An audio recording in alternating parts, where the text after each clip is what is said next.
सध्या माझ्याकडे 15 एकर शेती आहे, त्यातील मी 11-12 एकर शेतीमध्ये बटाट्याचं उत्पादन घेतो।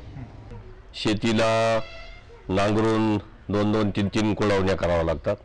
त्याच्यानंतर निदान एकरी 6 ते 7 गाड्या शेणखत घालावं लागतं आणि मग बियाणं खरेदी करावं लागतं। शेणखताचे साधारणतः 6 ते 7 हजार रुपये होतात।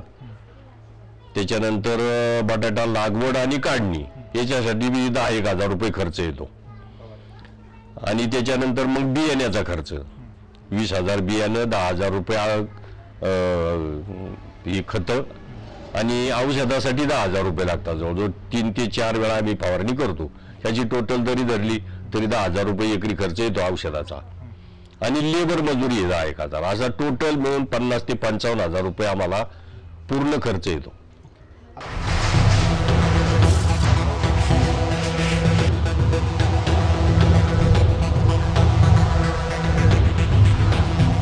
सगळी गोळाबेरीज केली तर या कंपन्यांना अधिक असा खर्च हे वेफर्स पॅकेट बनवण्याकरता येत नसावा आणि हेच वेफर्सचे पॅकेट बनवण्याकरता जो बटाटा या शेतकऱ्यांच्या शेतातून उचलला जातो त्याला मात्र 10 ते 12 रुपयांच्या वर शेतकऱ्यांना भाव मिळत नाही। नक्की हे काय गणित आहे ते आपण पाहूया।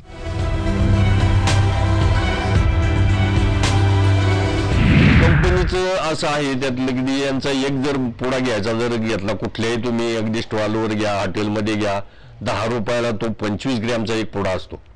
हे जर इतकी तफावत आहे आणि आमच्याकडून ते मात्र 140 रुपये 10 किलो किंवा 1400 रुपये क्विंटल प्रमाणे माल घेतात, याची केवढी मोठी तफावत होऊन शेतकऱ्यांच्या मात्र पदरात काहीच राहू शकत नाही असं मला तरी म्हणावं वाटते।